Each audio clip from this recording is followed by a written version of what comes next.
Bonsoir, alors aujourd'hui on est le vendredi 1er mars et c'est l'heure de vous parler donc de mon concours blanc d'anglais.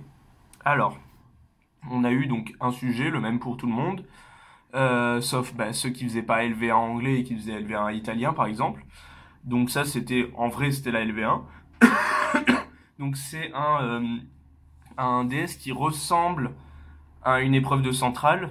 C'est inspiré, enfin c'est format central, mais c'est pas un vrai sujet central. C'est notre prof qui nous l'a. Je sais pas ce qu'il a fait d'ailleurs. Il a fait un mix.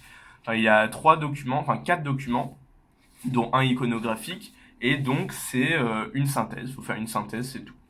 En 500 mots, puisque c'est du central, donc c'est en 4 heures, alors que d'habitude les synthèses sur les autres épreuves c'est en 3 heures, ou alors 3 heures plus autre chose pour finir la quatrième heure. Notamment, je crois, XENS, ça doit être synthèse plus texte d'opinion, ça je suis pas sûr, faudrait que je m'y intéresse un peu, en 4 heures. Donc là, centrale 4 heures pour une seule synthèse, c'est plutôt sympa. Du coup, la synthèse doit être plus longue, mais les textes de centrale sont censés être très durs. Enfin, plus durs qu'une synthèse de 3 heures normalement. Du coup, là, on l'a pas senti parce que, d'après certains de la classe qui, je crois, avaient déjà fait des sujets centrales ou qui avaient un peu regardé et qui avaient vraiment galéré dessus, là, ils étaient vraiment faciles les textes à comprendre. Et donc, je sais pas, je pense que c'est plus facile qu'un central pour vous situer, mais le format c'était du central. Donc, alors, le thème global c'était les inégalités, enfin la ségrégation, la haine raciale, un peu, même beaucoup, enfin, c'était ça. Trois documents, un document. Ah oui, pour vous dire que c'est pas du tout un central, c'est que, enfin, c'est un sujet. Notre prof, il a mis l'en-tête 2017, mais parmi les documents, il y en a un qui date de 2019. Je sais pas trop l'intérêt du truc, mais bon, ok. Donc alors, premier document, c'est donc l'auteur. Donc je pense que ça doit être un roman, ça doit plus être un style un roman ou chose comme ça, un truc qui est raconté à la première personne. Donc c'est donc un noir qui dit qui raconte genre qui est dans enfin qui dit que en fait tout ce texte est orienté autour du mot nigga, Nigga ou nigger. Et du coup d'ailleurs il le dit à aucun moment et c'est quand même précisé tout à la fin en mode le mot auquel ah, c'était une femme. Ah, j'avais pas capté. J'ai vu le petit she's referring. Ok. Bon, ça change rien, puisqu'en. Oh. J'espère que j'ai pas mis he au lieu de she. Je crois pas, je crois que à chaque fois j'ai mis son nom quand je l'ai cité. Bon, bref. C'était autour de ce mot-là qui est un peu un mot qu'il faut pas trop dire, parce que si t'es blanc, tu le dis, c'est considéré comme raciste.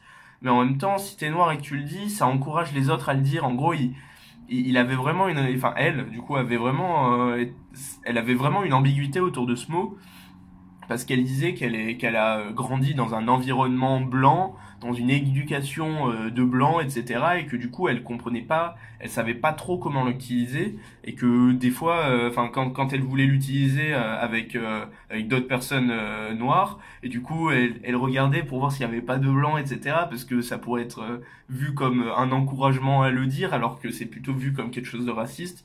Du coup, ça tournait un peu autour de ça. Il y avait pas grand-chose à en tirer. J'ai réussi à le caler dans mes trois parties, mais juste une fois. Je pense que c'était voulu que ça soit pas trop, qu'il n'y ait pas grand chose à dire, mais qu'il fallait quand même le dire. Que j'ai quand même réussi à trouver des petits trucs. Je sais pas si ça sert à quelque chose, si c'est précis ce que j'ai dit, mais bon.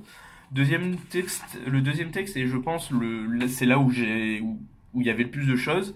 C'est un bout d'article de Psychology Today, Psychologie aujourd'hui, qui parlait, le titre, donc c'est la couleur de la peur, la xénophobie et le racisme dans les zones périurbaines en gros, ou dans les quartiers, qui parlait peut-être plus de la xénophobie en mode c'est une peur, un peu parler de l'ignorance, que il parlait qu'il y avait des gens qui par exemple, pour leurs enfants, voulaient qu'ils soient dans une école blanche, par exemple, parce que c'est vu comme quelque chose de mieux pour leur bien. Ça n'a pas trop de sens, hein. Quand je lisais le truc, je fais, hein, quoi? Ça n'a pas de sens. Qui disait que, pour leur bien, ben, il fallait pas qu'il y ait de gens, soit qui aient des origines étrangères, ou alors qu'ils avaient pas un bon revenu, etc. Bon, bref, des choses absurdes, et du coup, ben, la personne qui écrivait cet article a bien mis en valeur. Du coup, il est vraiment beaucoup plus long que les autres. Il dure une page recto verso, alors que les autres, c'est une page ou un peu moins d'une page. Il y avait vraiment pas mal de choses à dire. Donc là, je l'ai mis à toutes les sauces.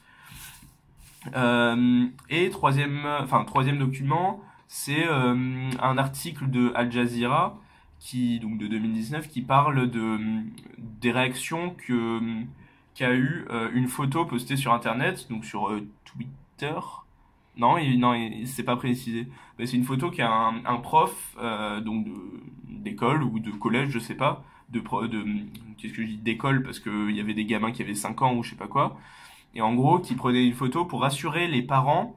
euh, il prend la photo, et dans la classe il y a une grosse partie de la classe, donc des enfants blancs qui sont d'un côté, et un peu à l'écart deux trois enfants noirs, et du coup bah, il prenait la photo en mode pour rassurer les parents des enfants blancs, en mode c'est bon, tout est bien, tout est normal. Et petite précision, on est en Afrique du Sud. Du coup bah, forcément ça a eu beaucoup de réactions, et du coup bah, plein d'accusations de racisme, ce qui est totalement compréhensible. Enfin, comme c'est présenté, hein, c'est totalement compréhensible, et qu'en gros c'est un peu nuancé. Bon, déjà on a la l'avis d'un activiste, d'un étudiant activiste, et qui dit que ben, au final c'est même pas ça qui est le plus provoquant, de faire d'avoir des enfants noirs qui soient mis à l'écart par rapport aux enfants blancs, mais c'est encore plus que ce qui est assez commun post-apartheid, mais c'est plus ce qui est plus provoquant, c'est le plus choquant, c'est que il y a encore des noirs qui pensent que lui-même est noir. Il y a des noirs qui pensent que le racisme a fini avec la fin de l'apartheid, et de penser que les blancs et les noirs peuvent avoir une relation paisible, et sans aucune once de racisme. Et du coup, bah, ça, c'est un peu le mec qui est un peu plus extrémiste. Donc ça, c'était dans les premières parties. Après, il y avait une nuance qu'en gros, un responsable de je sais plus quoi de l'éducation qui dit que, ouais, du corps d'éducation, enfin, je sais pas quoi, et qui dit que, oui, mais au final, l'intention du prof n'était pas raciste ni ségrégationnaire, mais nous sommes encore en train d'enquêter pour comprendre. Peut-être que c'était un problème de langue, qu'ils parlaient pas la même langue, du coup ils les ont séparés. Bon bref, ça a l'air un peu bizarre leur explication, mais du coup fallait prendre tel quel, fallait pas du tout interpréter. Donc ça faisait une deuxième partie avec une nuance, donc ça va. Il y avait pareil, il y avait pas grand-chose. Un peu comme le premier, j'ai vraiment fait, je crois, un élément par partie, c'est tout. Alors que le deuxième, j'ai vraiment fait pas mal d'éléments. Il y a pas mal de choses, tous les trucs en couleur sur le côté. C'est bon, bref. Et le dernier document, c'est une photo, enfin une image de Tintin au Congo. Donc Tintin qui se fait porter par trois ou quatre du coup noirs. Donc je pense que c'est bah, les natifs du Congo. Et du coup, bah, il est vraiment en mode comme ça, il se fait porter par les trois hommes. Et du coup, il est en mode tranquille et tout. Donc ça, pareil, il fallait le l'interpréter comme ça. Je l'ai mis à deux endroits. Donc dans la partie un peu plus ségrégation, domination. Et à la fin, en mode oui, mais quand même, c'est encore très présent. Et du coup, en gros, le plan que j'ai fait, c'est première partie. Ouais, pareil, là, j'ai fait quasiment aucun brouillon. Bon, c'est mieux comme ça. Parce que bah, déjà, il y avait grave le temps. Je l'ai dû le faire en 3 heures, 3h10, fini de recopier, vraiment en prenant mon temps. Alors que d'habitude, je suis vraiment à la rage, je suis vraiment jamais à l'heure. Et du coup, j'ai relu, et j'ai dû sortir 20 minutes avant, parce que j'avais vraiment tout fait, du coup, pour manger un peu en avance, et puis parce que j'avais totalement fini. Donc, première partie, je crois que j'ai dit quelque chose plus sur le racisme. Pourquoi il y a du racisme? Parce qu'il parlait un peu des origines dans le deuxième document. Donc, le racisme et pourquoi? Dedans, j'ai dit que c'était beaucoup de la domination, que c'était une théorie, enfin, c'est une idée qui est très ancienne, et qui est d'ailleurs, je le dirai après, je crois que c'est encore présent. Deuxième partie, Ouais, mais le racisme, il n'y a pas que le racisme, il y a aussi d'autres comportements qui se rapprochent plus de la xénophobie, qui sont plus, comme le disait, je crois, le deuxième texte, que ben, au final, c'est une peur et plutôt une ignorance des personnes qu'ils ils se connaissent pas en fait entre eux et ils connaissent pas les différences et la force qu'il peut y avoir et puis juste ben, que c'est des êtres humains comme nous, enfin comme que ce soit des blancs ou des noirs, c'est des êtres humains au même titre et il n'y a aucune raison de les différencier. Et du coup, ben parler de l'aspect ignorance que ben, et donc là j'ai parlé que les gens voulaient mettre leurs gosses dans des écoles pour leur bien et que du coup ils avaient peur des gens d'autres origines mais pour leur bien en mode oh là là non mais c'est totalement normal ce qu'on fait c'est totalement justifié donc là c'était moins de la domination mais plus ben, de la en mode non non non protection enfin un truc qui a toujours aucun sens mais du coup ça m'a fait une deuxième partie donc j'ai un peu développé j'ai parlé des trois textes et en dernière partie, j'ai dit ouais, mais au final, dans l'avenir, est-ce que le racisme va finir ou est-ce qu'il y a des solutions? Puis là, j'ai parlé des solutions.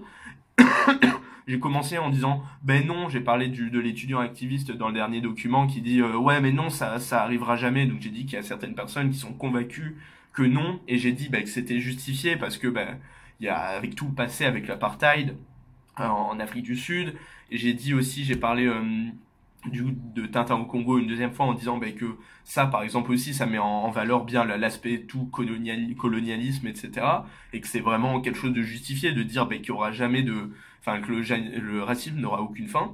Et après j'ai dit ouais, mais on pourrait aussi se remettre en question, référence au premier texte que du coup la meuf était en mode ouais mais du coup je sais pas enfin en gros réflexion j'ai parlé d'elle et au final bah, que bah, il y avait qu'est-ce que j'ai dit à la fin que oui, que dans le deuxième document, il disait que pour peut-être arriver à mettre fin au racisme, etc., que ça venait bah, de l'éducation, donc des enfants, et que bah, les enfants étaient un peu une éponge à idées et attitudes racistes des parents et du coup bah, que ça leur favorisait le développement d'idées racistes pour eux dans leur vie future et du coup bah, qu'il faudrait parler aux enfants. Il y a eu des études machin machin qui prouvaient qu'en parlant aux enfants de toutes les différences qu'il y a entre nous bah, que ça permettait de donner un développement complètement normal à l'enfant et qui développait pas de caractère raciste en mode oh là là quelqu'un de noir oh il est pas gentil hein c'est le mal et du coup voilà du coup j'ai parlé de ça pour finir et à la fin ben, j'ai dit ouais bon le racisme c'est quand même très présent depuis longtemps mais si on se bouge un peu et si on réfléchit si on se repose si on se remet en question ben ça peut peut-être marcher mais petite fin de la conclusion mais malheureusement, il y a quand même des actes racistes en public, comme là j'ai fait un petit lien avec l'actualité, les écriteaux anti-juifs qu'il y avait en France, antisémites, parce que je savais pas comment on disait antisémite en anglais, je savais pas si on disait genre antisémitique ou un truc comme ça, du coup mais j'ai mis anti-Jews, qui ont été faits en France ce mois dernier, donc voilà. Voilà, j'ai été un peu détaillé, enfin j'ai fait mon truc un peu plus détaillé, je pensais pas, mais au final ouais, ça fait 13 minutes, c'est long. Bon voilà, je vais tâcher pour demain de faire l'info en un peu moins longtemps, c'est pas sûr parce qu'il y avait deux parties physique et chimie. Bon bref, bonne soirée, bonne